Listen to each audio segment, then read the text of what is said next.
Police भरती दरम्यान चक्कर येऊन पडलेला तरुण, त्याला आपला जीव गमवावा लागलाय। पुण्यातून ही धक्कादायक घडामोड समोर येतेय। तुषार भालके असे या 27 वर्षाच्या तरुणाचं नाव आहे। तो मूळचा संगमनेर तालुक्यातील कोठेगावचा रहिवासी असल्याची माहिती मिळतेय। पुणे शहर पोलीस भरती दरम्यान तुषार भालके हा पळत असताना ट्रेनिंग दरम्यान पळत असताना त्याला चक्कर आली, तो पडला आणि यातच त्याचा मृत्यू झाल्याची घटना आता समोर येतेय।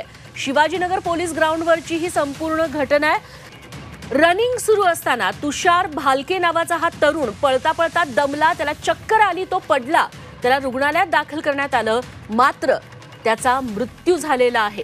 अशा पद्धतीनं तरुणांना धावताना, अगदी गरबा खेळताना, व्यायाम करताना अचानक चक्कर येऊन मृत्यू होण्याचं प्रमाण वाढलेलं आहे आणि आता पुण्याच्या पोलीस भरती दरम्यानच असा प्रकार घडल्याचं बघायला मिळतंय।